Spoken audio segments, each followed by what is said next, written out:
Bien, bueno, muy buenas tardes a todas y a todos. Les damos la bienvenida una vez más para quienes ya estuvieron participando de algún encuentro y por vez primera aquellas y aquellos que se sumen al ciclo de charlas de la Escuela de Cerámica Rogel Urtia de la ciudad de Mar del Plata. Cerámica presenta. Este ciclo tiene como objetivo vincular a estudiantes y docentes en un ámbito distinto, diferente, unidos en la expansión de la mirada artística y cultural.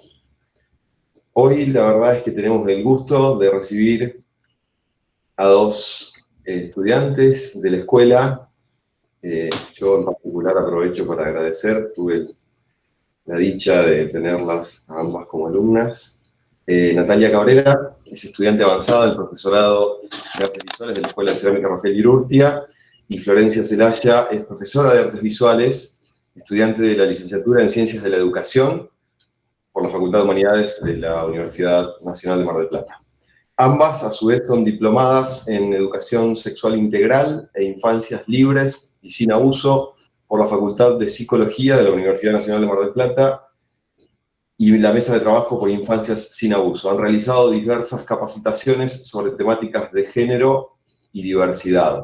La charla, que se titula Hacia una educación sexual integral significativa, desestabilizando los discursos y los cánones, que promete mucho, nos va a hablar respecto de la Ley de Educación Sexual Integral, 26.150, que fue sancionada en octubre de 2006.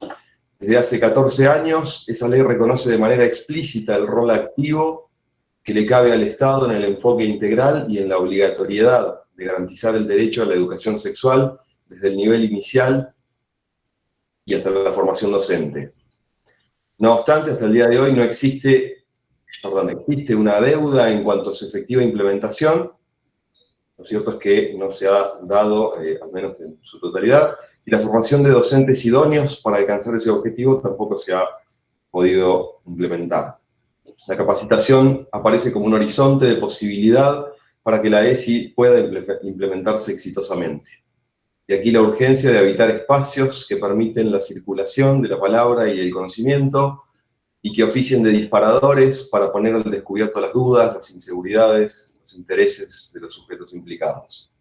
En este sentido, la propuesta de este encuentro virtual se basa en ofrecer o en brindar estas nociones generales acerca de la ESI y reflexionar acerca de los desafíos actuales para implementarla de una forma significativa. Algunos de los interrogantes que se plantean o que se disparan, entonces, ¿cómo pensar una ESI en relación con los cambios que proponen los feminismos y los movimientos de la diversidad sexual? ¿Qué posibles aportes y abordajes de la ESI pueden llevarse adelante desde las artes visuales? Estos son solo algunos de los cuestionamientos. Las chicas nos van a convidar seguramente muchos más. Muchas gracias por participar, por sumarse, Flor, Nati, y muchas gracias a todas y a todos. Gracias, Mariano. Bueno, gracias y gracias, Mariano. Bueno, para comenzar, para la mayoría ya nos conoce, para los que no nos conocen, Florencia y ella Florencia, y yo soy Natalia. Y antes de comenzar con lo que tenemos preparado para la charla, queríamos hacer un agradecimiento especial para una docente muy querida por nosotros, que de alguna manera nos convocó para estar en esta charla, que es Silvia García. Bueno, agradecerle a ella la posibilidad de estar acá y a los organizadores del ciclo de charlas. También es importante para nosotras dejar en claro cuál es nuestro posicionamiento desde el momento que pensamos esta charla, y reconocer ese posicionamiento para sentirnos capaces de habitar estos espacios. Estos espacios que nos ofrece la escuela para hablar, como en el caso de Florencia, que ya es docente, como en mi caso, como futura docente, para poder hablar de temas que nos interpelan y que nos convocan. Nos interesa remarcar el valor de la experiencia de la formación terciaria docente, de la formación docente terciaria, que tiene sus particularidades. Nosotros tenemos una importante carga de materias pedagógicas, tenemos la práctica docente que atraviesa todos los años de nuestra formación, y por el tipo de institución donde sucede, generamos vínculos muy estrechos, tipos de vínculos muy cercanos. Eso marca de alguna manera nuestra forma de habitar la institución. Esto es importante que seamos conscientes de esto y de que esto es un valor de las subjetividades que podemos construir, de verlo como una potencialidad, como una posibilidad. En la medida que somos conscientes de eso y que podemos, como dice Marlene Weyer, construir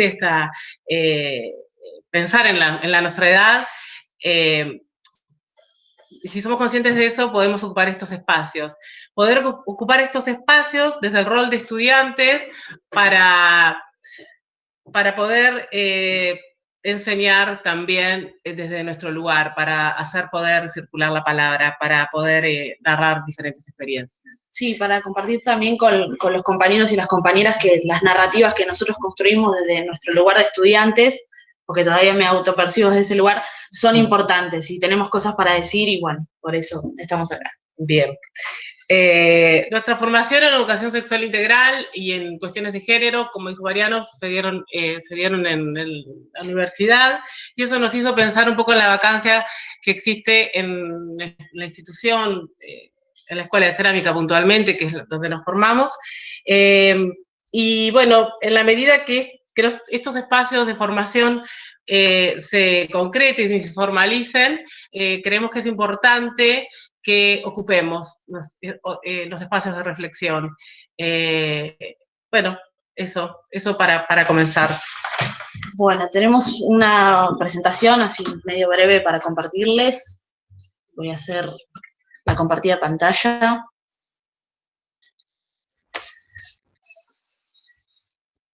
Que no nos falle la tecnología.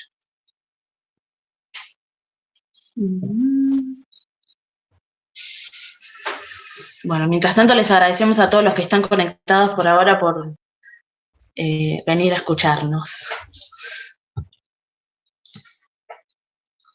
Bueno.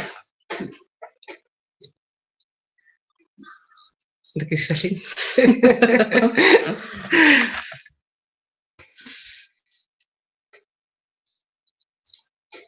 Bueno, nuestra charla se titula Hacia una S significativa, desestabilizando los discursos y los cánones.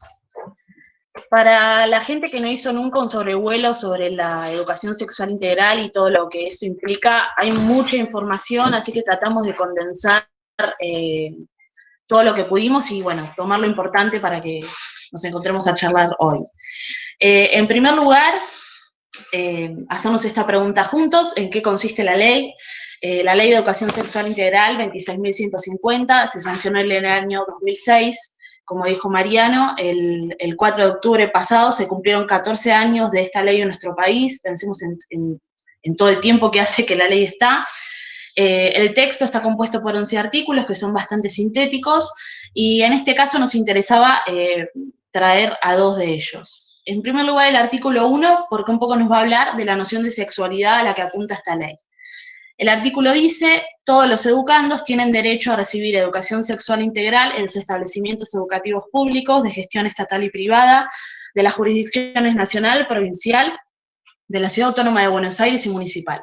A los efectos de esta ley, entiéndase como educación sexual integral la que articula aspectos biológicos, psicológicos, sociales, afectivos y éticos. Y el artículo 4, que un poco nos va a hablar de los sujetos de derecho de esta ley, ¿no? Dice: las acciones que promueva el Programa Nacional de Educación Sexual Integral están destinadas a los educandos del Sistema Educativo Nacional que asisten a los establecimientos públicos de gestión estatal o privada, desde el nivel inicial hasta el nivel superior de formación docente y de educación técnica no universitaria. Acá vemos explícitamente cómo este punto de la ley nos toca la puerta en cuanto a institución, ¿no?, que forma docentes. Bueno, un poco la ley lo que se propone es pensar la sexualidad de una perspectiva mucho más amplia de la que históricamente entró en la escuela, ¿no? Donde siempre predominó por ahí la genitalidad o esto de prevenir el embarazo adolescente o las enfermedades de transmisión sexual. La ley se va a hacer cargo de un concepto de sexualidad mucho más amplio, que incluye la dimensión psicológica, afectiva, subjetiva, pero también las dimensiones históricas, todo aquello que hacemos con nuestros cuerpos, si los padecemos, si los podemos disfrutar, cómo construimos nuestras identidades y lo mucho que eso tiene que ver con el contexto histórico y cultural, ¿no? Por eso es integral, porque supone una mirada amplia y holística de la sexualidad. Esta definición supera la genitalidad, interviene en todas estas dimensiones que nombré recién. Y bueno, en realidad, educación sexual, solo educación sexual, tuvimos siempre, porque como dice Graciela Morgade, que es una investigadora sobre el tema de pedagogía y sexualidades, toda educación es sexual, pero no toda educación sexual es integral, ¿no? Una educación sexual no es integral cuando se recae en enfoques que son reduccionistas. Algunos ejemplos pueden ser que seguramente muchos de nosotros, nosotras y nosotres nos vamos a reconocer en esas experiencias educativas, tienen que ver con enfoques de educación sexual biologicistas, que por ahí están relacionados un poco con la mirada médica o la concepción binaria de los cuerpos y las identidades, ¿no? Solo va a existir varón y mujer, el tema del aparato reproductor, los cambios, de los cambios del cuerpo y de pensar lo natural, que lo natural es lo biológico, como si ahí no interviniera la cultura ni la construcción social, y es lo que se debe dominar de alguna manera, ¿no? Ahí la sexualidad está totalmente despolitizada y descontextualizada. Otro enfoque reduccionista es el moralista. Este enfoque enfatiza por ahí las cuestiones vinculares y éticas vinculadas a las expresiones de la sexualidad, y va a predominar también el deber ser por las experiencias reales, digamos, ¿no? Ahí todo lo que tiene que ver con el disciplinamiento de los cuerpos está bien claro. Y los enfoques de riesgo que por ahí toman a la sexualidad como algo amenazante. A veces sin darnos cuenta, cuando pensamos que la educación sexual sirve para prevenir o para tratar situaciones de acoso, de violación, bueno, ahí estamos teniendo una mirada reduccionista y enfocándonos más al riesgo, a temerle a algunas situaciones. O sea, si bien la educación sexual sirve para prevenir y tratar esos casos, es mucho más que eso.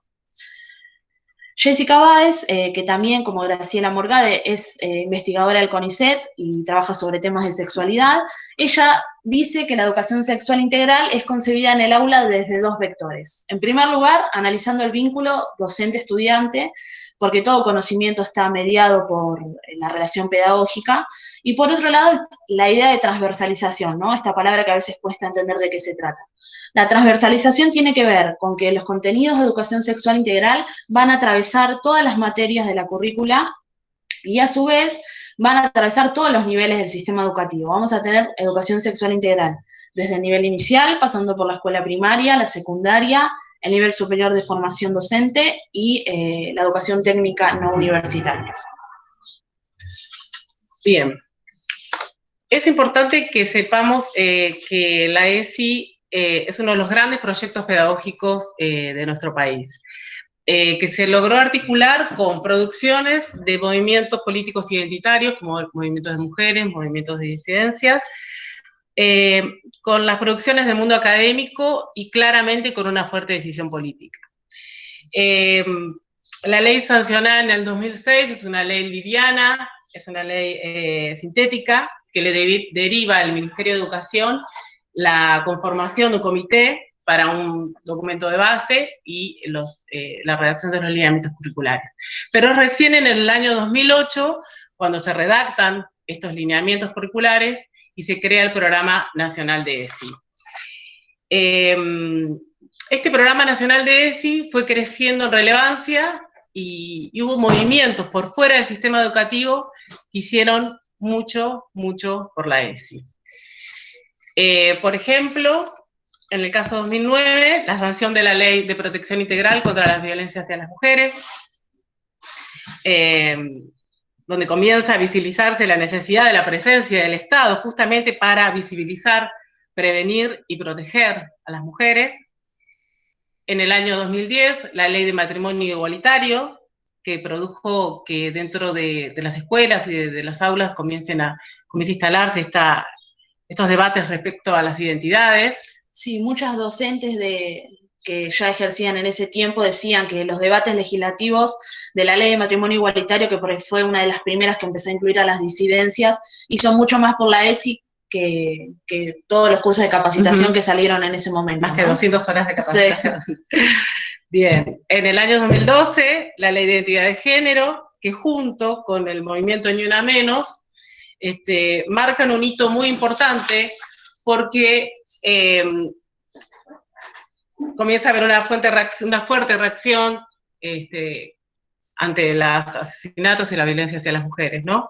Esto hace que la ESI tenga que tomar mucho más explícitamente las demandas de los movimientos sociales de las mujeres. Sí, y por ahí también empezar a marcar fuertemente el posicionamiento para visibilizar primero y para combatir esa matriz patriarcal y heteronormativa, ¿no?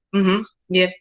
En el año 2018, el debate sobre la legalización del aborto, que junto con la Marea Verde, generan una gran participación por parte de los jóvenes que empiezan a participar de los debates legislativos, interesados en participar en estos espacios, y de alguna manera comienza a haber otra demanda, una nueva demanda de educación sexual integral. En el año 2020, hace muy poquito, nuestro presidente Alberto Fernández, a través de un decreto, establece el cupo laboral trans en el sector público, donde garantiza un mínimo del 1% de la totalidad de cargos y contratos para personas trans, sexuales y transgénero. Esto es claramente también es un hecho histórico porque se viene a reparar una desigualdad estructural que existía en nuestra sociedad respecto a la población trans. Y por último, bueno, la militancia de feminismos populares e interseccionales que luchan por el empobrecimiento y por las mejores condiciones de vida, contra el racismo y la xenofobia. Todo esto conforma la ESI también. Es parte de la ESI. Sí, todo este recorrido histórico, en primer lugar, al momento de construir las diapositivas fue bastante emocionante hacerlo, porque cuando uno ve todas esas fotos y ve todo el disparo de leyes y avances sociopolíticos que se dieron en nuestro país, en primer lugar conmueve mucho, y en segundo lugar también hace poner en valor a todas las personas que le pusieron el cuerpo a esas demandas, ¿no? Por eso elegimos poner imágenes de todas esas personas que fueron referentes de esos movimientos. Bueno, César Sigliuti con el matrimonio igualitario, que falleció hace muy poquito en cuarentena, pero también a Loana Berkins, a Diana Zacayán, a todos esos activistas que hicieron tanto por la ESI en definitiva, ¿no? Todo ese recorrido histórico hizo que la ESI fuera entrando muy lentamente a la escuela. Y nuevamente mencionamos a Graciela Morgade. Ella hizo una frase que nos gustó mucho y que tiene que ver con esto, que cuando se producen debates sociales tan grandes, a la escuela entra la vida. Y si nosotros no hacemos que la vida entre a la escuela por la puerta, la vida entra por la ventana. Entonces, bueno, con la ESI pasa lo mismo, ¿no? Cuando nosotros no nos hacemos responsables de garantizar ese derecho, indefectiblemente va a entrar por la ventana, porque son temas que están ahí, que los pibes lo reclaman y que los van a traer al aula de cualquier manera. Este libro, por ejemplo, que elegimos para ilustrar esta filmina, se llama ¿Dónde está mi ESI? Y nos pareció interesante porque dialoga con esto de que a veces la ESI entra por la ventana. Es un proyecto que hicieron unos jóvenes, no recuerdo de qué ciudad ahora, pero para los proyectos de Jóvenes y Memoria que organiza la Comisión Provincial de la Memoria. Ellos, junto con su profesora, se propusieron armar un material educativo que incluyera todos los contenidos y los temas que ellos querían tener, la ESI que querían tener, ¿no? Entonces ahí vemos cómo los pibes, las pibas, les pibis, toman las riendas a veces de lo que nosotros no sabemos garantizar. Y hablando de esta demanda que yo hacía referencia recién, ¿no? Donde los jóvenes empiezan a demandar la educación sexual integral, de otra manera, ¿no? De una manera, con esta participación. Bueno, también en todo este recorrido histórico vemos que a pesar de todo, bueno, el texto de la ley de 2006 y los lineamientos curriculares que se hicieron en 2008, que son los materiales con los que se trabaja, digamos, si uno no sabe nada de eso y googlea, va al material oficial que es vamos a notar que tiene muchas ausencias, ¿no? Si pensamos en todo ese recorrido histórico, en todos los avances en términos de democracia, de acceso a la vida pública, en términos de derechos básicamente, notamos que hay muchas ausencias. ¿Por qué? Por ejemplo, el texto de la ley no incluye explícitamente el término de género, ni menciona la perspectiva de género como algo importante a la hora de pensar en la ley. Y los lineamientos curriculares de 2008, que son un compendio dividido por niveles, donde incluye, bueno, los contenidos de ESI que se deberían ver en cada nivel, también tiene muchas ausencias. Está enfocado desde una mirada muy binaria, solo concibe la identidad de hombre-mujer, están invisibilizadas otras identidades exogenéricas, no sé, el colectivo travesti, trans, las personas no binarias, eso no se menciona. Bueno, categorías como infancias trans, ¿no? Esos términos que vinieron a irrumpir sobre todo con la ley de 2012 de identidad de género, tampoco. Y bueno, muchas violencias que hoy le podemos poner nombre específico tampoco están mencionadas, ¿no? Hablar de gordodio, de transodio, de lesbodio, bueno, todas esas cosas todavía en esos materiales no están. Por eso decimos que, que esos materiales no son lo que hoy entendemos como ESI, porque no estarían incluyendo todas estas demandas que mostramos en este recorrido histórico. Eso también nos hace entender la vitalidad que tiene este campo, que va creciendo todo el tiempo, ¿no? Por eso decimos y proponemos esta idea de pensar a la ESI como una pedagogía viva, porque está en constante crecimiento, porque está en constante devenir, porque produce muchas afectaciones en todos los sujetos que estamos implicados, implicadas, implicades en ella, pero sobre todo porque tiene la posibilidad de ser sensible a las diferentes ampliaciones que todos esos debates sociopolíticos nos proponen, ¿no? Entonces está cambiando constantemente y nosotros tenemos que ponernos a tiro con esos cambios. Bien, tenemos que saber que la ESI está atravesada por 5 ejes para poder asegurar de alguna manera ese abordaje integral de que hablaba Florencia, de todas las dimensiones humanas. Los voy a nombrar solamente y después en un material que va a estar disponible para el que quiera ampliar, va a estar detallados cada uno de ellos. Los ejes son reconocer la perspectiva de género, respetar la diversidad, valorar la afectividad, ejercer nuestros derechos y el cuidado del cuerpo y la salud. Si bien estos ejes se explican por separados, con fines pedagógicos, en la práctica educativa se encuentran interrelacionados. A veces algunos de ellos pueden manifestarse más explícitamente que otros, pero la idea es que, como dice Deborah Bridgman, al momento de planificar, tengamos en cuenta cada uno de ellos, pero que no tengamos una mirada tan recta por cada uno de ellos, ¿no?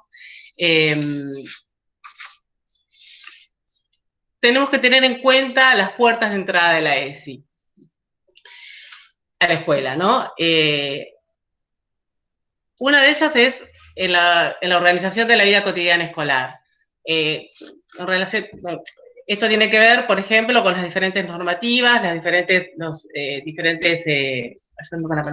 los acuerdos de convivencia, las normas institucionales. Eso, que cada una de las instituciones va a tener o debería tener, a través de diferentes episodios que rompen en la vida escolar, que sabemos que eso va a marcar un antes y un después en la institución.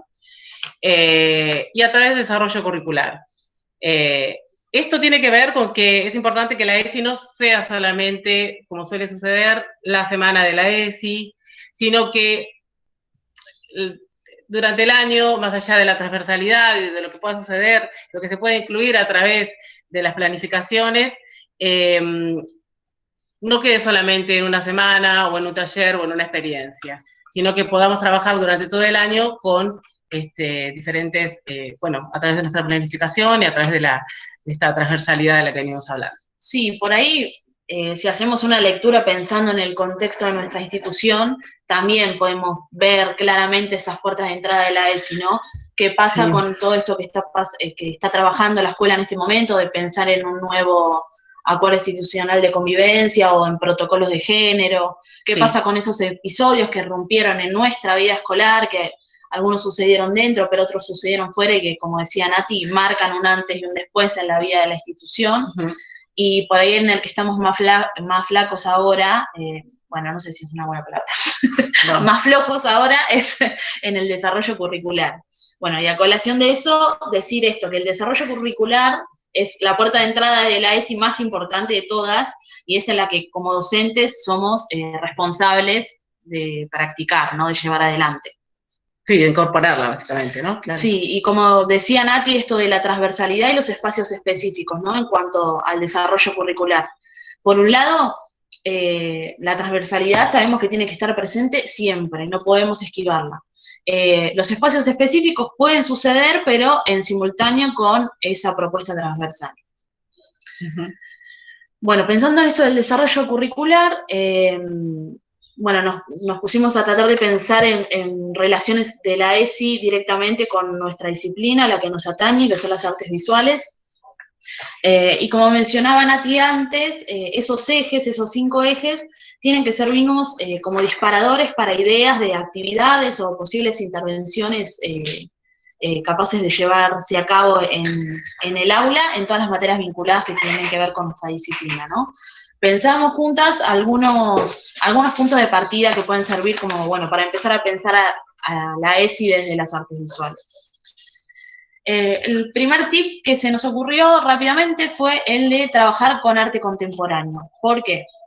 Porque creemos que las obras de arte contemporáneo, sus características se vinculan un poco con esa dinámica movediza con la que pensamos la sexualidad. Y si tenemos en cuenta esas características de las obras de arte contemporáneas, bueno, tienen que ver con la hibridez, con lo inter y lo transdisciplinar, con el cuestionamiento de los límites, con su enorme narrativa, con su enorme poder connotativo. Todas esas son características que tenemos que tratar de explorar. Y bueno, a su vez pensar esto, que trabajar con el arte contemporáneo nos permite involucrarnos en actividades más significativas y que desafían la imaginación tanto para los docentes como para las y les alumnes. Y todo esto tiene que ver con esa dinámica de la sexualidad que pensamos como una sexualidad, una identidad que está en constante cambio y en constante devenir, ¿no? Bueno, pusimos un ejemplo, una artista contemporánea, ella es Roxana Ramos, es de Salta. Ella promueve la relación, la vinculación de las prácticas artísticas tradicionales con las contemporáneas y trabaja con una poética feminista, revalorizando los oficios de las mujeres latinoamericanas y salteñas particularmente, y la vinculación del cuerpo con el territorio natal, ¿no?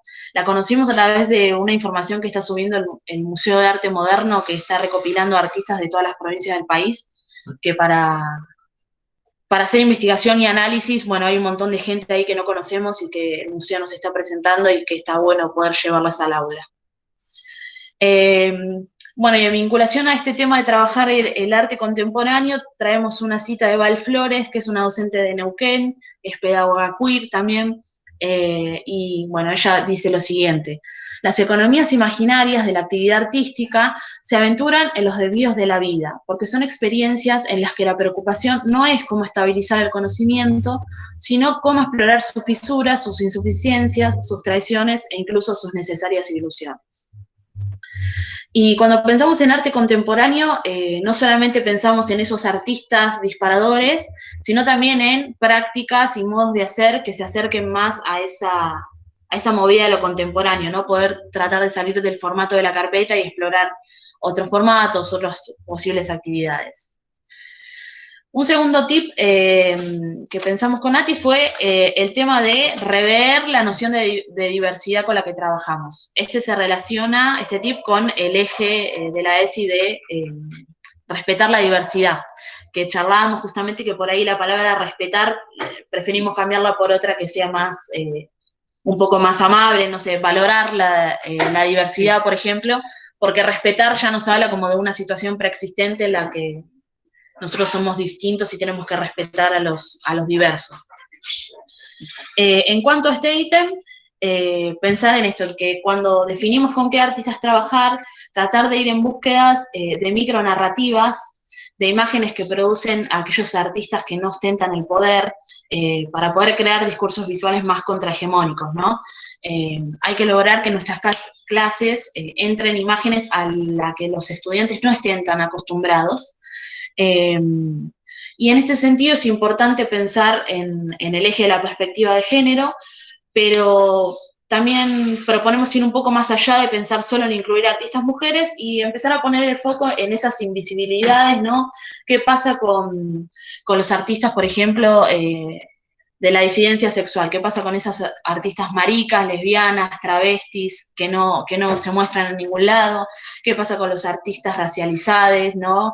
Les negres, les marrones. ¿Qué pasa con los artistas sudamericanos? ¿Qué pasa con los artistas locales, como mostraba Silvia en su charla del martes, ¿no?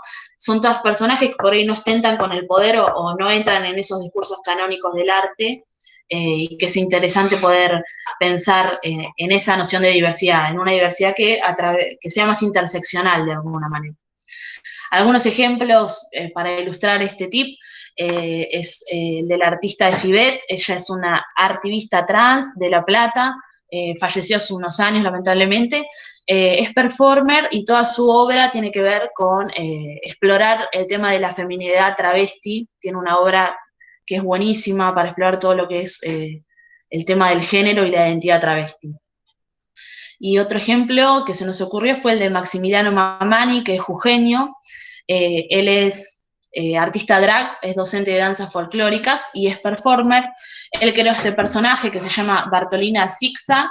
Bueno, y hace performance y producciones audiovisuales que tienen que ver con temas de la colonialidad, del arte marginal, el arte que incomoda. Él asimismo se autodenomina como artista de la periferia, artista indígena y marica.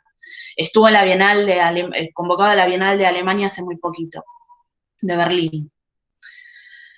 Bueno, otro trip que tiene que ver también con esto de la diversidad es revisar el repertorio de imágenes que llevamos al aula. Esto tiene que ver con aumentar los regímenes de visibilidad y pensar en qué relaciones y en qué matrices de poder hay detrás de las imágenes que mostramos, a veces intencionalmente y otras veces sin querer, ¿no?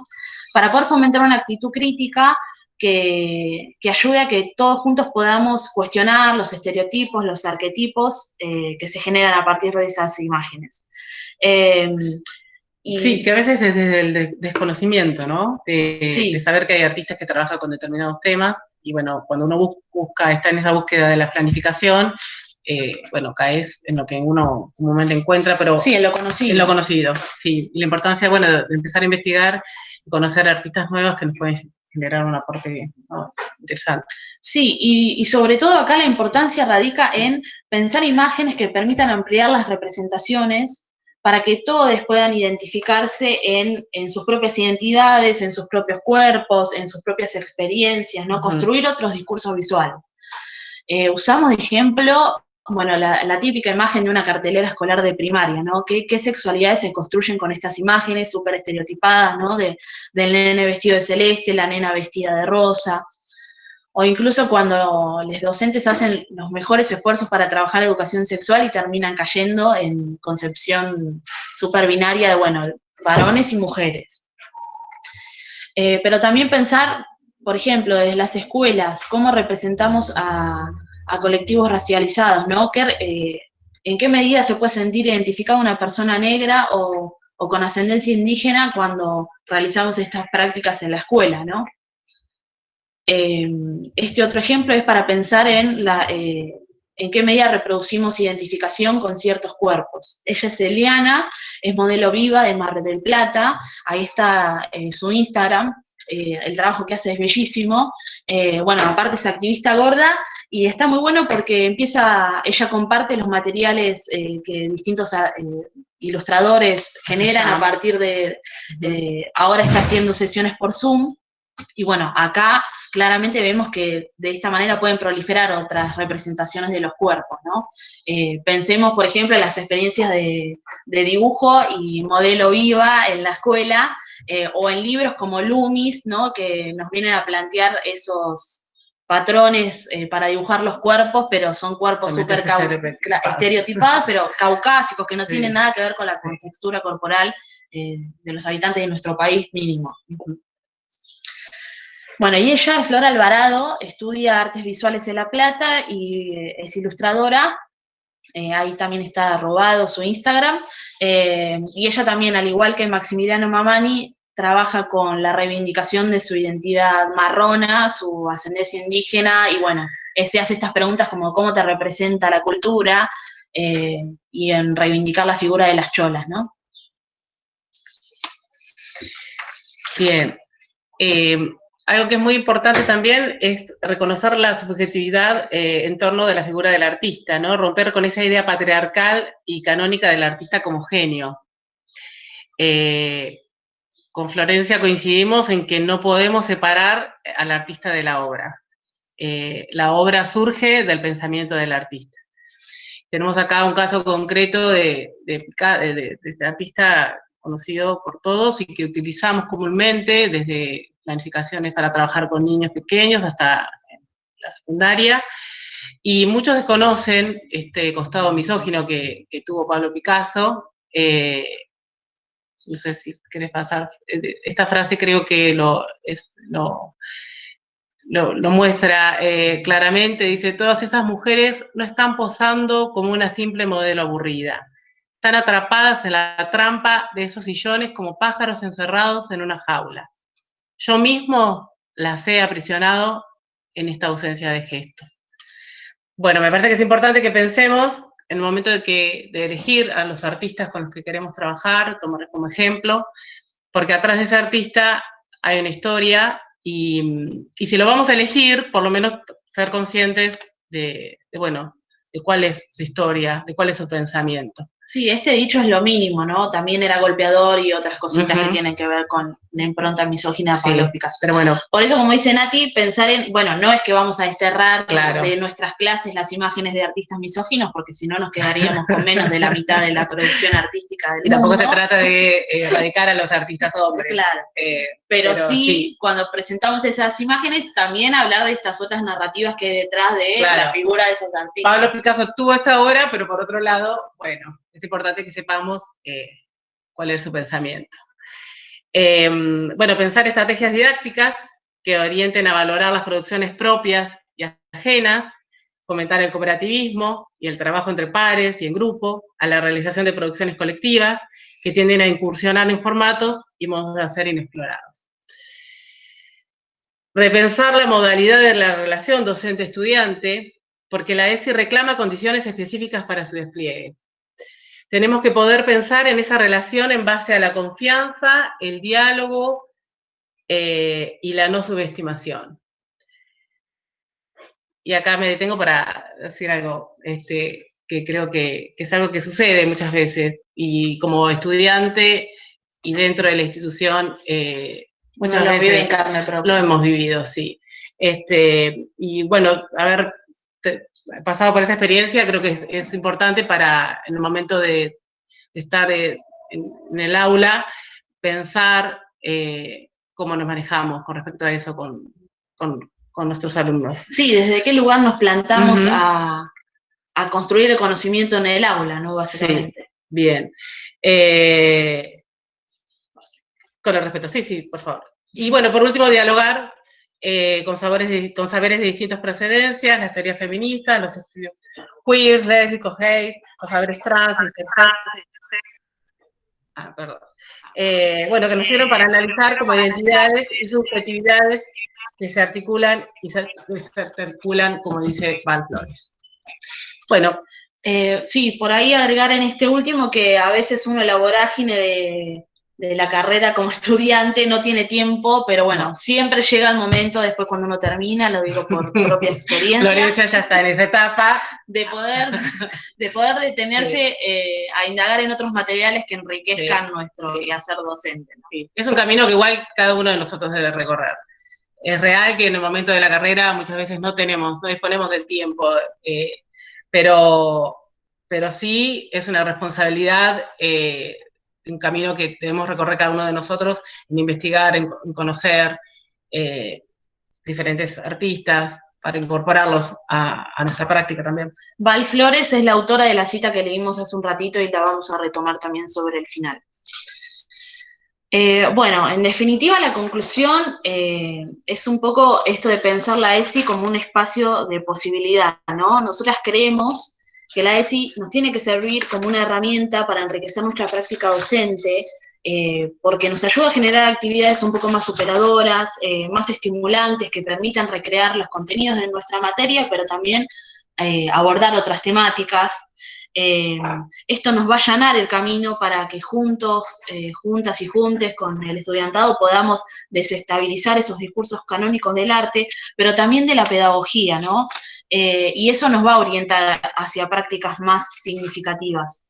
Lo que nos parece la clave para poder empezar a laburar esto de a poquito es cambiar la perspectiva, porque sabemos que cuando no conocemos mucho de qué se trata la educación sexual integral, en un primer momento siempre hay temor, miedo, ansiedad, y esas sensaciones permean fuerte en discursos y en frases que son muy escuchadas, como bueno, no, esos son temas muy delicados, no podemos llevarlos al aula, ni pensar en hacerlo si sos practicante, o siento que no sé nada del tema, entonces ¿cómo voy a abordar esos temas si yo no sé nada? Para poder pensar al revés, pensar a la ESI como un espacio de posibilidad, pensar que si no sabemos, bueno, entonces está todo para aprender y por experimentar, ¿no?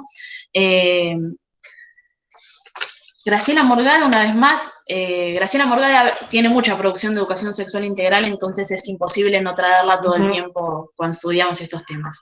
Ella dice esto que para nosotras es muy importante y casi también que marca el por qué nos animamos a estar acá hoy frente a todos ustedes, y dice que la situación de la duda, del no saber todas las respuestas, es la situación más extraordinaria en la que nos puede poner un momento pedagógico.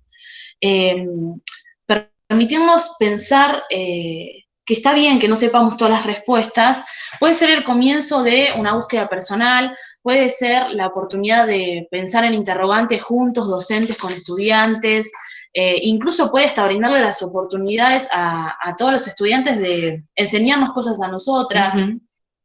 Eso implica una voluntad de querer salir de ese lugar de concentración del conocimiento y del poder, ¿no? Es un posicionamiento pedagógico pensar de esta manera. Y esto también, bueno, se relaciona claramente con la propuesta epistemológica feminista, ¿no? Pensar que de la duda, de las incertezas, hay mucho para construir y que esa construcción tiene que ser colectiva y horizontal, ¿no? Sí. Y por ahí, bueno, vuelvo a esta porque Val Flores, esta docente neuquina que vimos hace 2 filminas atrás, ella dice que una propuesta para abordar temáticas vinculadas a la ESI puede ser desplazar la pregunta del qué voy a enseñar cuando no sé cómo aplicar la ESI a pensar un interrogante que nos, de una forma un poco más implicada, que es pensar en la pregunta, ¿qué tengo para escuchar? ¿No? ¿Qué tengo para escuchar? ¿Qué tengo para aprender? ¿Qué tengo para escuchar de lo que dicen mis alumnos, pero también mis compañeras? ¿No? Es todo otra forma de pensar la pedagogía. La ESI se nos presenta como una lente para mirar las prácticas pedagógicas. Por eso decimos que es mucho más que contenidos a transversalizar. Es también poder pensar estrategias pedagógicas respetuosas y superadoras. Tenemos que comprender que asumimos un rol en cuanto a funcionarios del Estado, nosotros como docentes, garantes del derecho a la educación y comprender el lugar de la escuela como el espacio capilar del Estado, que tiene la tarea y el compromiso ético de la defensa y de la promoción de los derechos humanos. Pero como mencionamos antes, hasta que se formalicen estos espacios de formación específicos en ESI, necesitamos pensar juntos, construir juntos instancias donde podamos hacer circular este conocimiento, traficar contenidos y compartir experiencias. Tenemos la frase de Val Flores. Sí. Bueno, para cerrar, retomamos de nuevo a Val. Dale. Bien, se necesita formular prácticas que puedan permitir discursos menos normalizadores acerca de los cuerpos, de los géneros, de las relaciones sociales, de la afectividad y del amor. Los esfuerzos pedagógicos podrían dejar de utilizar el saber para controlar identidades específicas y de este modo intentar desestabilizar la docilidad en la educación. Esta tarea demanda que de los educadores el despliegue del propio coraje político y una arriesgada y profusa imaginación cultural. Bueno, como verán, Val Flores no se anda con liviandades. No. Y bueno, eso es todo. Ahora, ¿hay alguien ahí? Volvemos a verlos a la cara. Bueno, muy bien. Muchas gracias, chicas. Muchas gracias, Flor. Muchas gracias, Nati. Estuvo buenísimo. Vamos a abrir un espacio para que puedan preguntar, opinar, observar, comentar alguna cosa, compartir alguna anécdota. Quien quiera puede abrir el micrófono, vamos a hacer así, ¿les parece? Quien tenga alguna pregunta, alguna observación. Dale. Mientras tanto, les voy a ir leyendo algunos comentarios. ¿Sí? Qué buen material, qué bien que lo están haciendo. Muchas gracias, chicas. Muchas gracias, compas, que muy bueno. Dos genias. Muchas gracias, excelente charla, muy enriquecedora. Muchas gracias, muy bueno todo. ¿Alguien tiene alguna pregunta? Sí, yo quería... Hola. Silvia. Hola, yo quería indagar sobre algo que Hola. dijeron recién las chicas, con respecto a esto de aprender entre todos, ¿no? Que cuando surge la duda, poder abrir ese espacio de diálogo, porque bueno, siempre nos paramos como docentes en ese lugar de autoridad y tener la obligación de saber todo. Y bueno, esto que decían ustedes con respecto a que muchas veces los estudiantes son los que te van a enseñar y abordar ese camino es un camino de, ¿cómo decirlo? Como de pensar que el otro también es una persona como de generosidad, de entender que el otro también tiene conocimientos que a mí me pueden enseñar, ¿sí? Eso me pareció como súper interesante. Sí, yo también, hola. Hola. Hola. Quería aportar que muchas veces las personas con disidencia sexual están como acostumbradas a hablar del tema, no es un tabú, digamos, como para mi abuela. Digamos. Entonces no le genera un conflicto explicar y contar, digamos, la situación, no tener que tener el prejuicio. También otra cosa que me parece que a veces tienen algunos docentes o algunas personas en general, es pensar que las personas no binarias están en transición, ¿no? Como que tengo un alumno en transición. Y como eso también, desprejuiciarse de ese tipo de conceptos, porque ser no binario, la vida es en transición, qué sé yo, todos estamos en transición. No sé Sí, la identidad, las cosas que nos gustan, todo. Sí, que vamos. Pero bueno, sobre todo eso, ¿no? Como preguntar, porque las personas que están resolviendo su sexualidad o tienen su sexualidad resuelta de forma disidente están dispuestas en general a hablar del tema, digamos. Eso. Sí, de una. Hay una pregunta, Nadia Ferri, bueno, les agradece también, muy interesante, chicas. Sé que seré polémica, pero es complicado abordar en la escuela de hoy desde esas imágenes. Pregunta qué amparo legal o con qué amparo legal cuenta. Lo bueno es que al haber dicho que está bueno no saber todas las respuestas, ya estamos preparadas. Una de esas. Por ahí, pensar en primer lugar, ¿por qué creemos que es complicado? Hacernos a nosotras mismas la pregunta de, bueno, ¿por qué creo que es complicado? Porque ahí, en primer lugar, empezamos a visibilizar y a ponerle palabras a nuestros propios prejuicios. Y en segundo lugar, el amparo legal que tenemos, básicamente, es la ley que describimos, pero bueno, nosotras todavía no ejercemos, eso lo tenemos claro. Sabemos que, bueno, el respaldo legal es ese. Obviamente, ya habíamos charlado que estas preguntas podían llegar a pasar. Si uno tiene el amparo de la dirección, de la institución, genial, porque ahí se va a poder aplicar la ESI sin ningún problema. Pero cuando eso no pasa, que es muy común y eso sucede en la mayoría de los casos, acá por ahí no es simpático lo que voy a decir, pero nuestra trinchera como docentes es el aula y cuando se viene alguna repercusión sobre el tema, podemos decir, tengo esta ley que me avala a trabajar estos contenidos y poder justificar nuestras decisiones, ¿no? Sí, y una de las cosas que surgió cuando hicimos la diplomatura, una de las cosas que conversamos fue que muchas veces esta resistencia viene por parte de los padres. Y bueno, sería importante que los padres tuvieran formación en esto, ¿no? Porque bueno, eso posibilitaría abriría la posibilidad de que esto pudiera funcionar de otra manera y que las resistencias no existieran. Muchas resistencias somos conscientes que también a veces surgen de parte de los directivos, de las instituciones, de compañeros. Como dice Florencia, no tenemos práctica aún, porque bueno, pero la ley es lo que nos ampara, básicamente. Sí, tuvimos en esa diplomatura, justo una de las profes que nos tocó, que era bastante combativa, decía, bueno, cuando se pudra todo y la directora venga a decirte que no puedes hacerlo más, bueno, ahí enseguidita hay que decir, bueno, escribimos un acta diciendo por qué está mal lo que estoy haciendo, porque enseguida la normativa a uno la abraza y le sirve como justificación, ¿no? Es ya igual pasar al plano de la confrontación. Claro. Pero bueno, a veces hay situaciones que lo demandan. Pero sobre todo porque hay situaciones de los pibes que no pueden esperar más, ¿no? Esto que decía Sabri. Claro. Los pibes hoy están acostumbrados a vivir las identidades de otra manera y nosotras, yo con 31, Nati con un poco más, ya estamos llegando tarde. Entonces, nada, la carrera que tenemos que hacer nosotras es mucho más rápida porque tenemos que tratar de poder...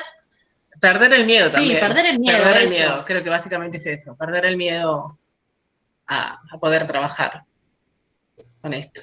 Y el aula es nuestra trinchera, como dice Florencia. Yo soy la profe que les hizo la pregunta que Sí. Hola, Nadia. Bueno, lo digo para el resto de la audiencia.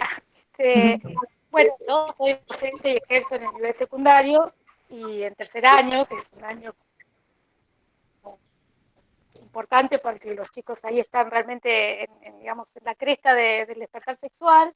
Y bueno, hay situaciones, yo soy bastante open mind, me conocen las alumnas y bueno, suelo ser bastante abierta, pero hay situaciones realmente complejas que a mí me han sucedido y lo voy a comentar acá, que de hecho cuando lo comento con mis colegas me dicen, ¿y qué hiciste? ¿Y cómo lo resolviste? Y nada, sí, con intuición, ¿no? Alumnos de 14 años, que por supuesto chicos en ese curso eran muy afines, eran muy, se podía hablar con mucha libertad y yo lo generaba, pero una nena de 14 años, a través del chiste, fue llevándome a que había tenido relaciones sexuales anales y por supuesto que yo también, porque habíamos armado como un espacio de ESI, donde yo les daba la libertad para que ellos también pudieran tener la libertad de preguntar, de quitarse dudas, que es un poco también la función de la ESI, ¿no?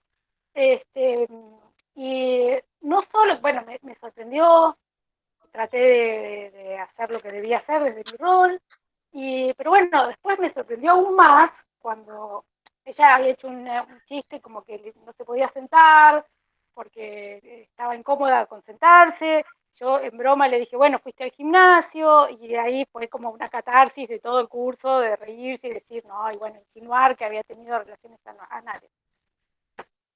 Tuve que indagar si había estado con una persona menor de su edad que no había sido abusada, pero después de unas 2 clases que me recuperé, porque bueno, es una situación que hay que afrontar, volví a indagar y hablar sobre que, bueno, que si bien era una práctica que existía, que era posible tanto en la heterosexualidad como en la homosexualidad, el respeto, el cuidado de la pareja en sí, tenía que incluir el cuidado, ¿no? Y ella me dijo, no, profe, 14 años, es que yo soy masoquista. La verdad me superó la circunstancia. Claro. Tuve que ir a preguntar a personal especializado. Claro. Obviamente uno prefiere llamarse al orden antes de derrapar o decir una cosa incorrecta, ¿no? Bueno, nada, después yo me pongo colorada. Bueno, son cosas que pasan también en el aula. Y bueno, nada, después yo indagué y tuve una charla por ahí más personalizada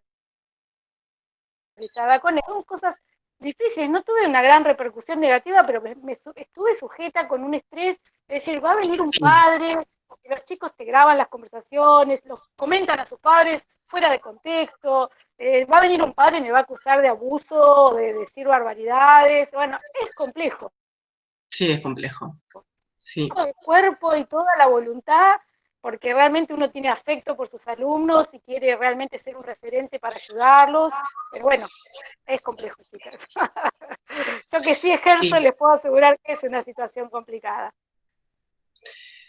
Sí, ahí es una situación bastante extrema la que planteas. Yo no puedo ni imaginarme qué haría en ese lugar. Pero, bueno, ahí cuando vos hablás, la contestación de decir, bueno, es una práctica que puede ser tanto para relaciones heterosexuales, homosexuales, bueno, ahí ya estás hablando de diversidad.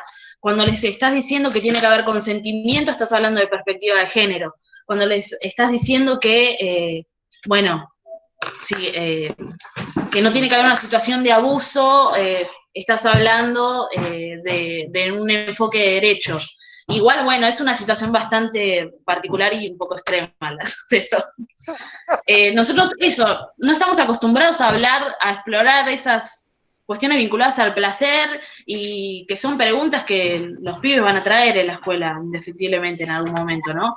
Qué sé yo cuando era adolescente esas preguntas se las tenía que hacer a mis amigas. Por suerte, pensemos en lo bueno que está dentro de todo y de lo que nos desencajan esas situaciones, lo bueno que está que una alumna, un alumno, un alumne pueda sentirse a la comodidad de decírtelo, de compartírtelo. También hay situaciones en las que te exponen a eso para ver cómo reaccionás o lo hacen desde un lugar de chiste, pero nada. Leo algunos comentarios más de paso, mientras doy tiempo a alguna otra pregunta. Juli, por favor, dice empezar a normalizar la práctica de preguntar pronombres. Celina agradece, bravo chicas, cuánta claridad, se evidencia su compromiso con cada palabra y con cada gesto, así como un gran trabajo de investigación. Qué interesante concepto, el de pedagogía viva. Me sumo al comentario de Celina. Sí. Hay mucha oposición por parte de las familias, pero si contás con el apoyo del equipo o de los equipos directivos, se puede. Mónica Fernández, felicitaciones chicas, muy buena presentación. Es difícil desprenderse de los prejuicios a la hora de abordar la ESI. Kenias, dice Juli de nuevo. Bueno, ¿alguna pregunta? Hola. Sí. Hola. Yo no tengo chat para escribirla, pero estoy con el celu, no puedo escribir. Primero que le había pasado ahí a Silvia, me anoté el libro que dijeron las chicas de dónde está mi ESI, que está ahí, se puede descargar, ya me lo descargué. Después, bueno, nada, son un orgullo las dos como estudiantes y egresadas de la escuela. Que esta misma charla es una práctica de ESI porque ellas nos están enseñando a todos los demás en una situación horizontal y que estaría bueno que se replicara también en el contexto escolar, que muchas veces intentamos que se replique esta situación de horizontalidad y de intercambio de saberes.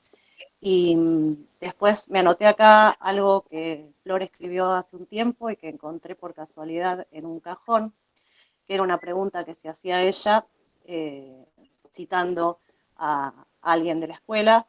La pregunta decía, ¿dónde está el límite entre una conducta machista, patriarcal, que tenemos hombres y mujeres, y un delito?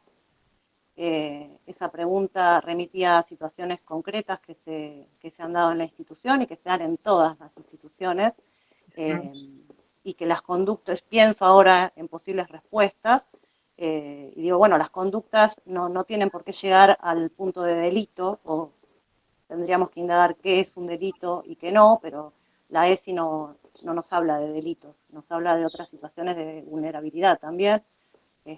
Así que bueno, también para tener en cuenta esto, ¿no? Y en relación a lo que comentaba Nadia de su situación, bueno, no tiene que haber una situación de delito o una situación de abuso puntual para poder explicar sobre la libertad de decir sobre el propio cuerpo, por ejemplo, ¿no? Era eso nada más.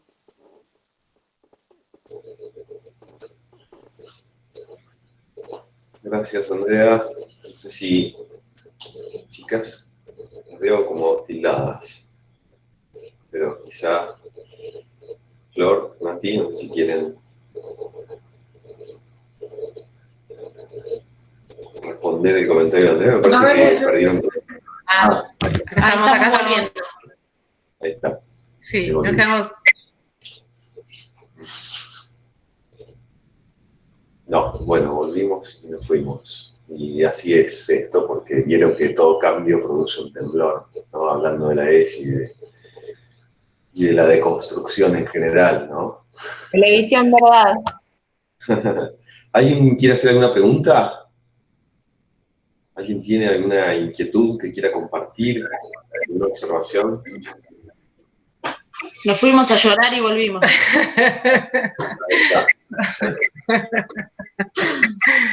¿Quieren recuperar el tenemos... comentario de Andrea? Sí, que creo reconocer de qué trabajo venía esa pregunta. Me había hecho varias preguntas en ese trabajo.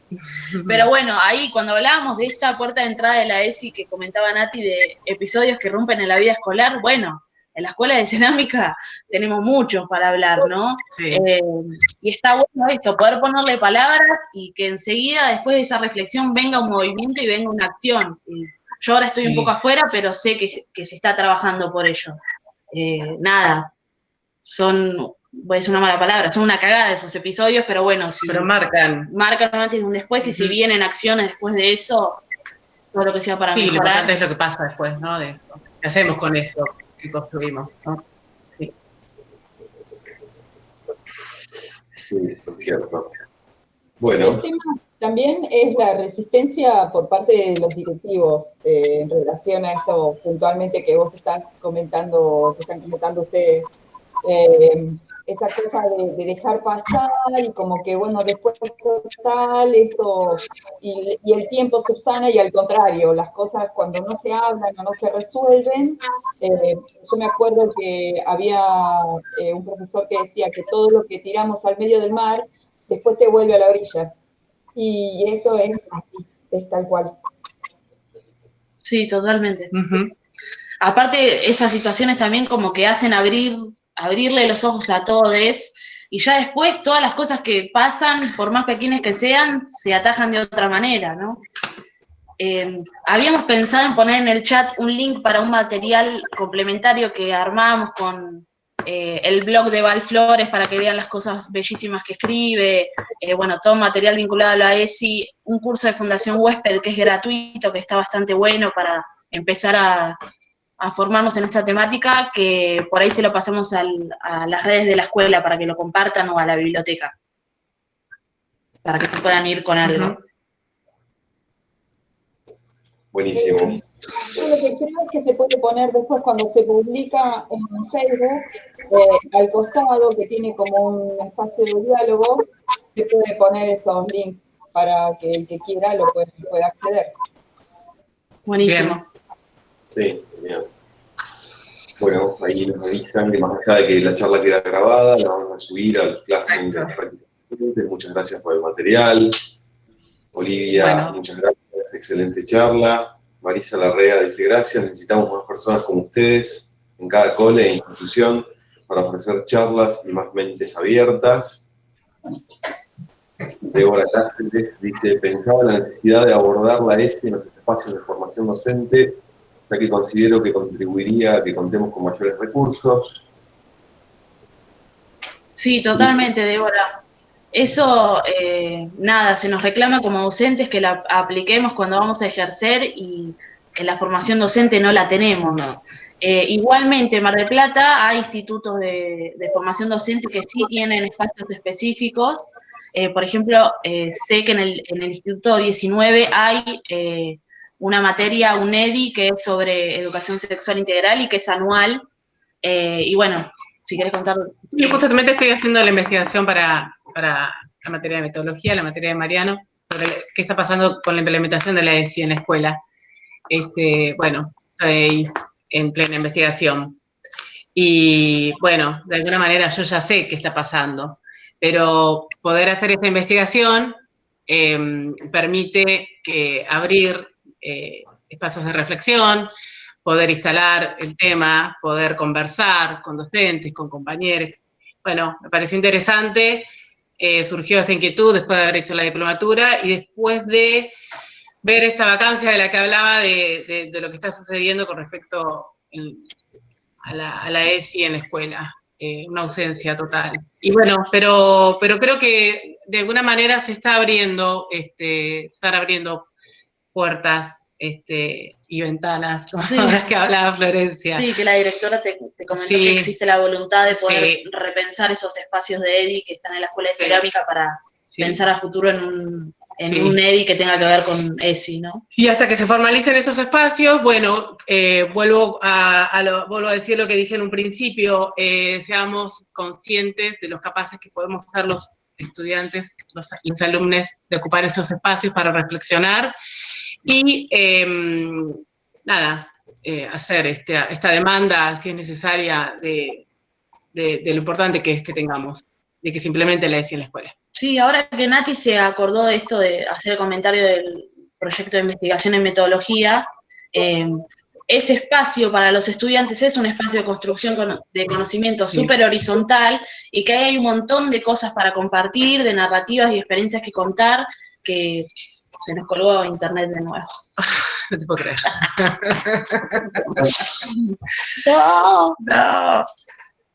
No se colgaron, chicas, ¿eh? Ay, nos estamos escuchando, ¿eh?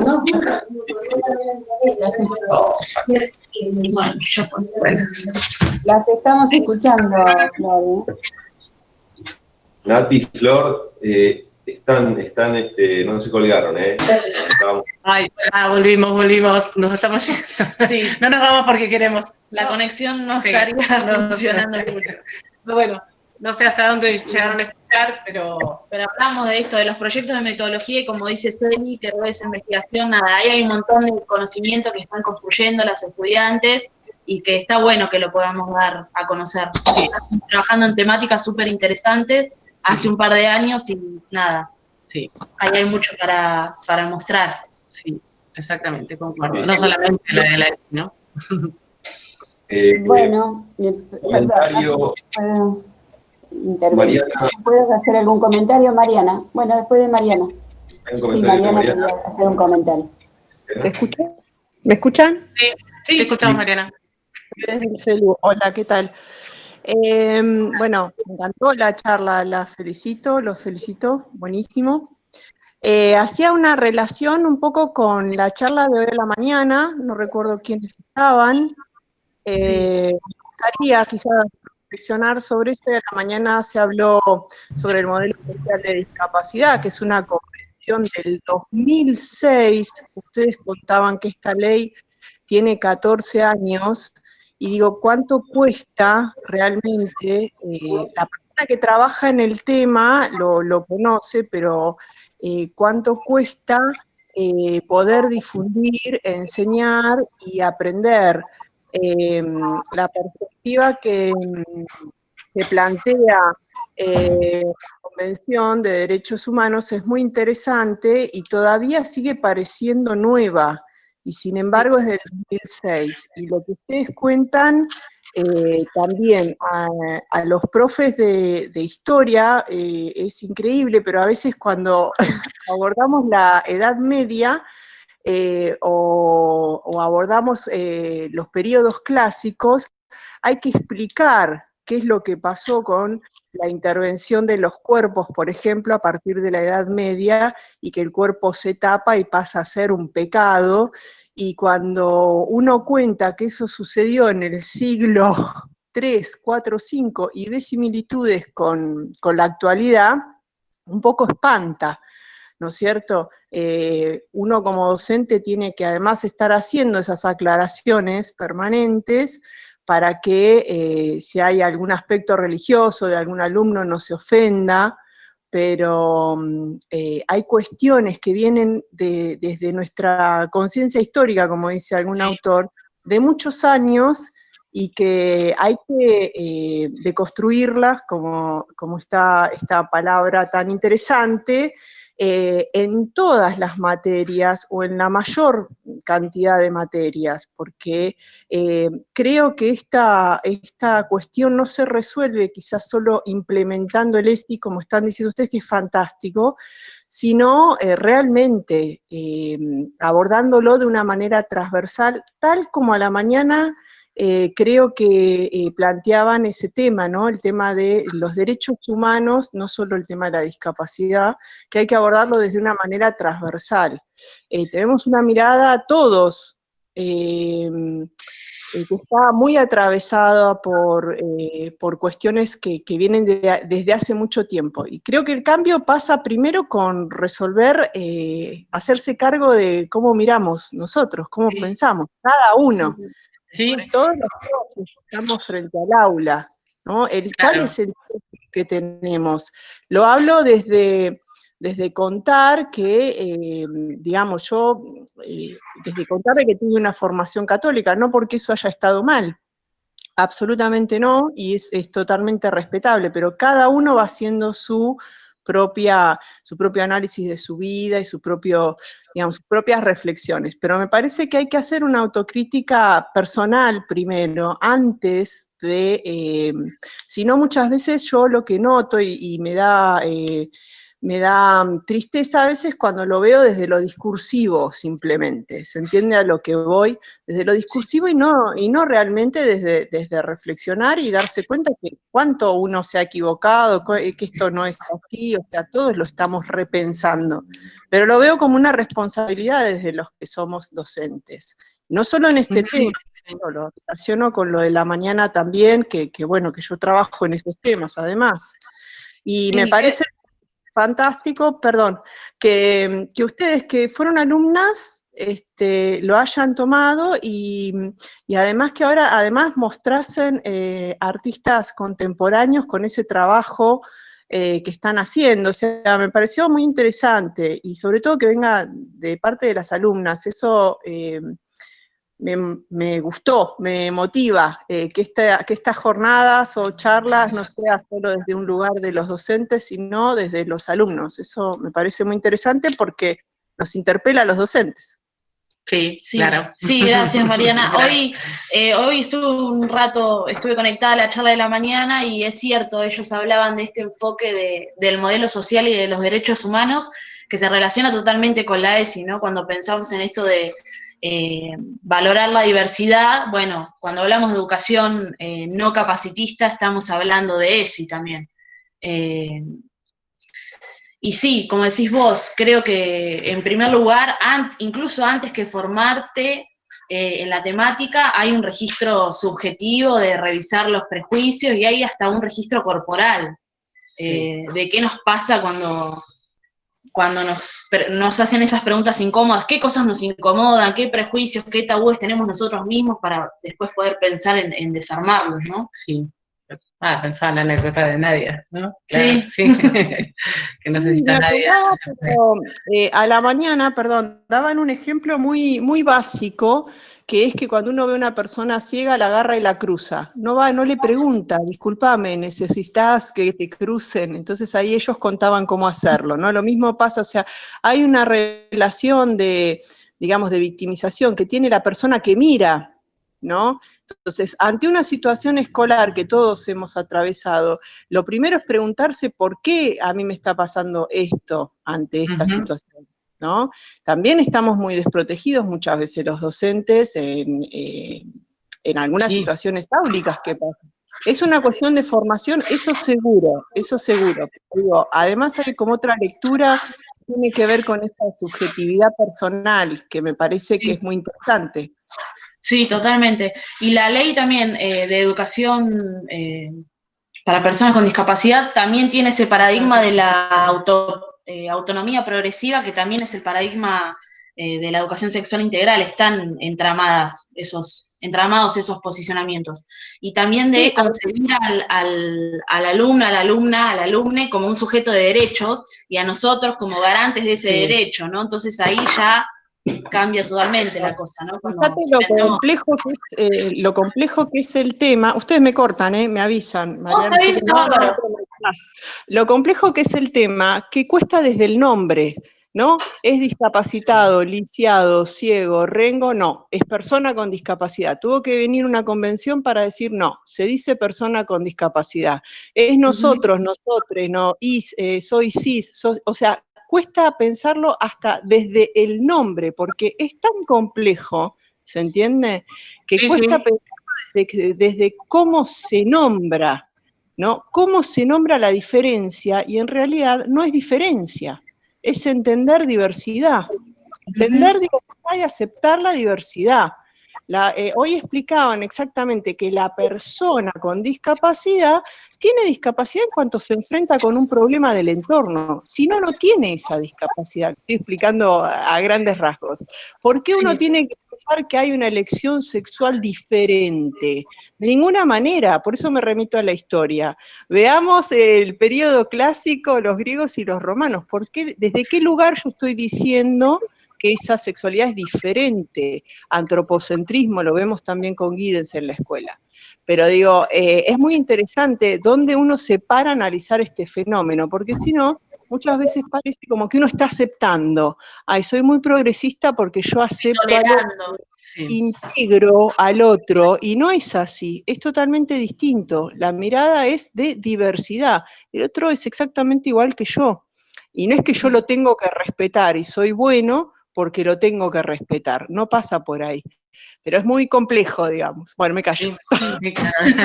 No, gracias por hablar. Bueno, gracias, Mariana. Anita, no sé si vos tenías un comentario o una pregunta. No, simplemente este comentario que viene de la mano de lo de Nadia, que es verdad que a veces uno se sorprende con, con las cuestiones que se pueden destapar, y creo que muchas veces ese rechazo a lo mejor, ¿sí? No estoy justificándolo, pero digamos, muchas veces ese dejar pasar o ese rechazo tiene que ver con el temor de no poder afrontar las situaciones o las respuestas o adecuadas o correctas, o cómo salir al cruce de lo que puede aparecer, ¿no? Porque hay que estar preparado, digamos, o bueno, esto que rescato creo que de una de las diapositivas de Flor, o no sé si era de esta mañana, ¿no? Que si estamos más dispuestos a escuchar en el lugar de empezar a tener que dar respuestas, porque a lo mejor con lo que pasó, bueno, con Nadia, o lo que nos puede pasar cuando estamos dispuestos a escuchar, es que nos ponemos en el lugar de escucha, no porque tenemos que indicarle el camino correcto a nadie, ni saber qué es lo que teníamos que contestar en ese momento, porque primero tenemos que bueno, estar en ese lugar, a lo mejor haciendo ese papel, es decir, comprendiendo que hay alguien que quiere comunicar algo, ¿no? Pero bueno, eso es también algo que requiere un entrenamiento, y para todo temor lo que hay que abrir es el conocimiento. Fíjense, hoy a la mañana, pensando en lo que decía Mariana, cómo nos enriquecimos. Y hoy, chicas, se los agradezco, porque más allá de que uno toca de oído, va a algunas conversaciones, sabemos que hay gente que lo ha tomado más en serio, lo profundiza, como nos pasa con tantos temas, ¿no? Que decimos, bueno, pero ustedes que han tenido la capacitación, que se han formado, saben lo importante que es que nos den este material a nosotros, ¿sí? Un poquito así, llevado a la ligera, digamos, presentado en diapositivas fáciles de entender, pero que implican atrás años de formación y de conocimiento y de experiencia, ¿no? Y eso es, bueno, lo enriquecedor de estos contactos, que nos dan el pie para que nosotros profundicemos, para que entendamos que hay material donde ir a buscar, y bueno, que asumamos también esa responsabilidad, porque a veces estamos esperando todo de los espacios, y bueno, a veces lo tenemos que hacer un poco nosotros, o justamente traer, como hicimos hoy, darles a ustedes este espacio para que nos ayuden a crecer, como hoy a la mañana a Matías Martín y las chicas que estuvieron, ¿no es cierto?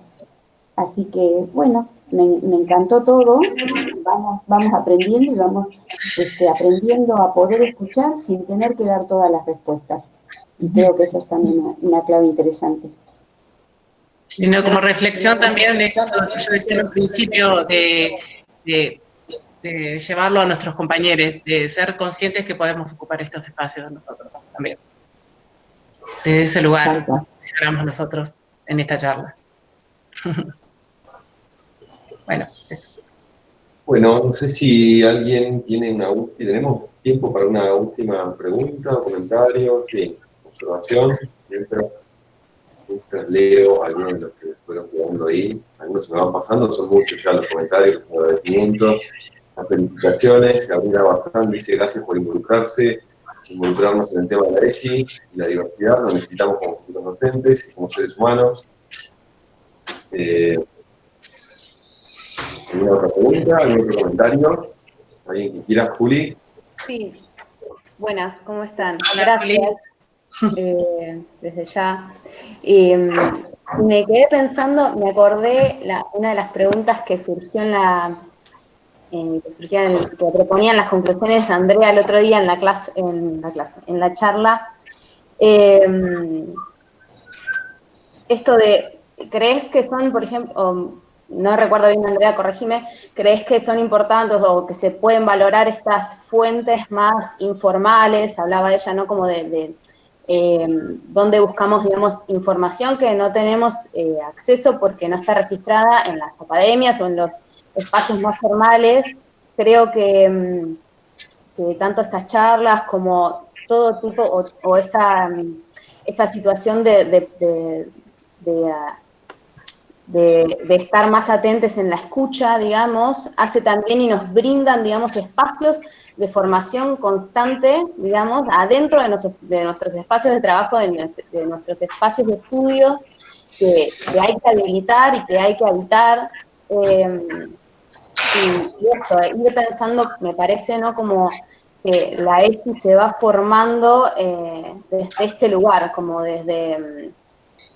no estar, a lo que voy es que quizás no estar esperando a que sean no solo las instituciones, sino el Estado el que nos dé, digamos, los espacios, sino empezar a tomarlos más espontáneamente y hacerlo un hábito, digamos, y un acto cotidiano en la práctica, ¿no?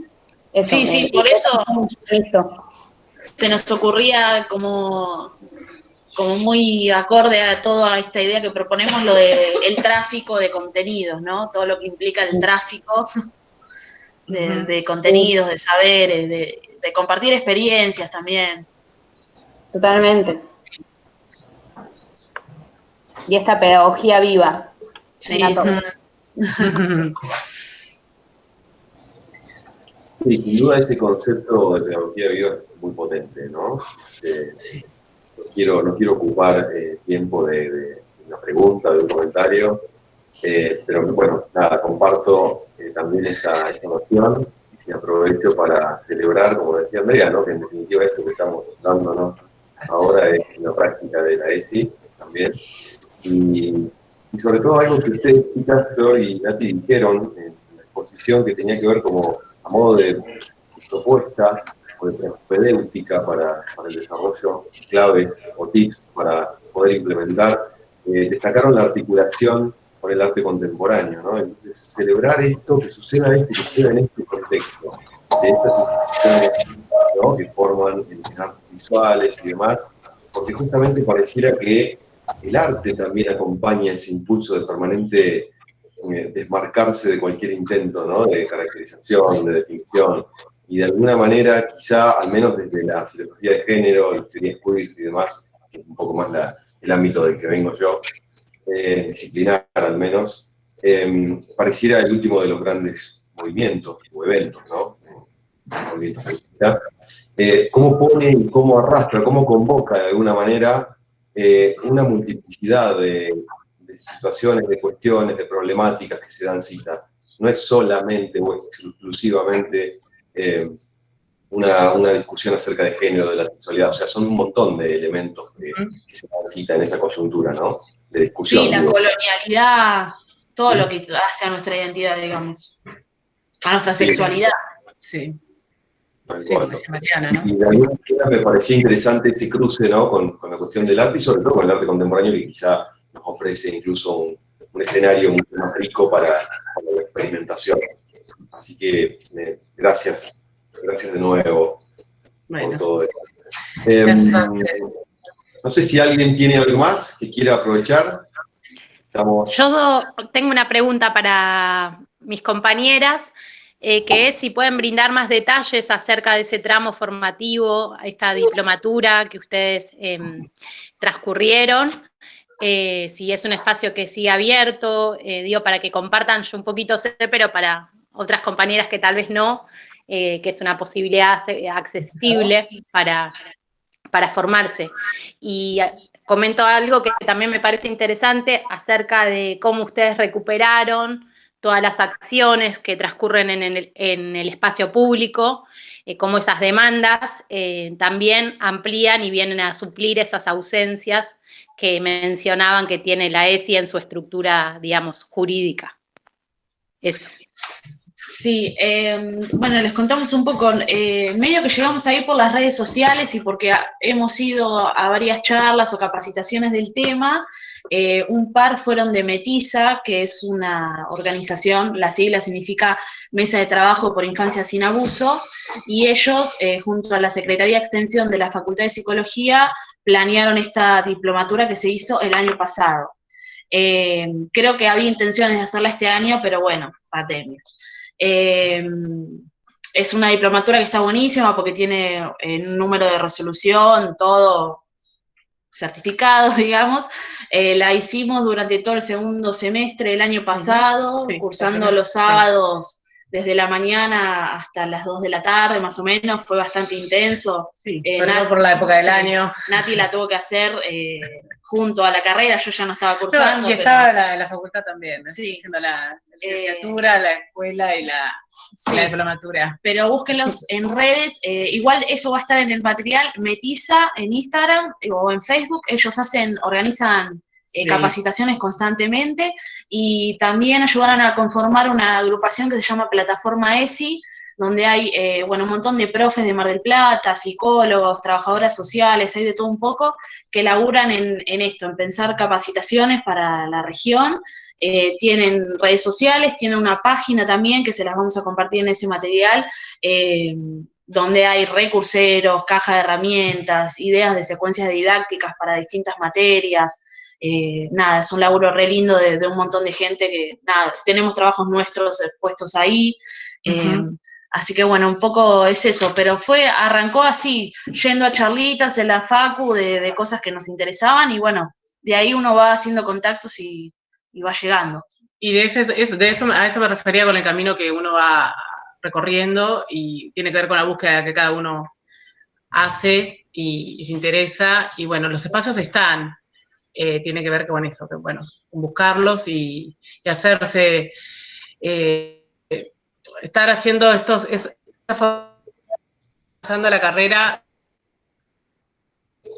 acá los compañeros saben que es difícil, cursar los sábados a la mañana no fue fácil, pero una vez que llegaba a ese espacio era totalmente, enriquecedor y porque no, fue así un poco. Sí.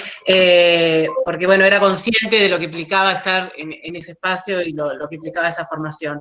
Recomiendo esa búsqueda que cada uno de nosotros puede hacer, de comenzar a hacerla en el espacio que sea, porque bueno, cada búsqueda de cada espacio nuevo, fuera de lo que tiene que ver con la institución, hace a nuestra formación.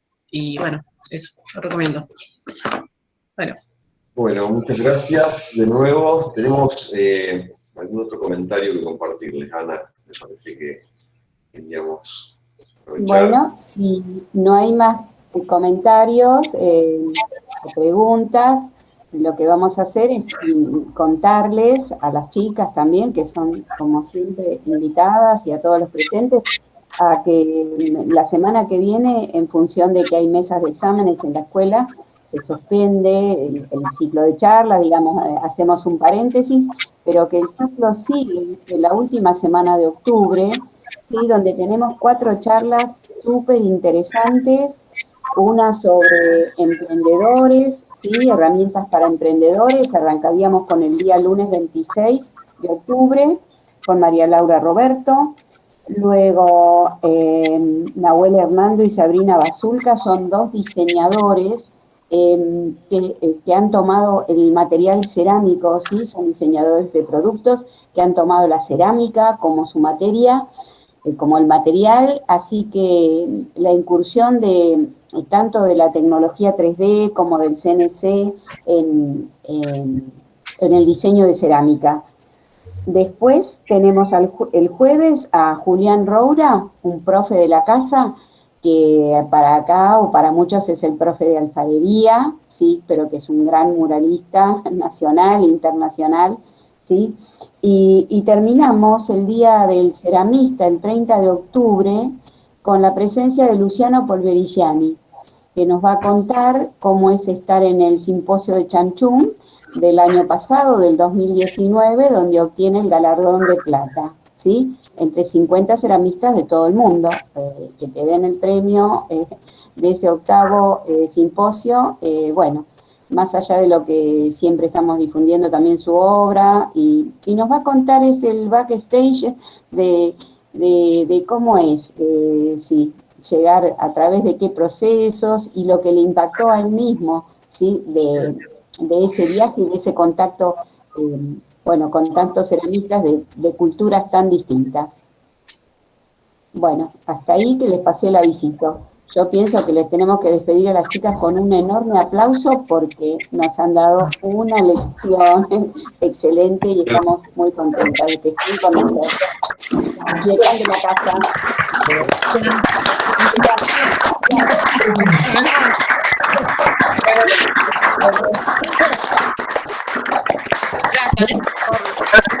No sé por qué no nos pongo la cámara, pero gracias a todos, a todas y todos por escuchar. Gracias por estar ahí a todos. Gracias a todos. Nos vamos retirando. Buenas tardes. Gracias.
Felipe, ¿estás ahí?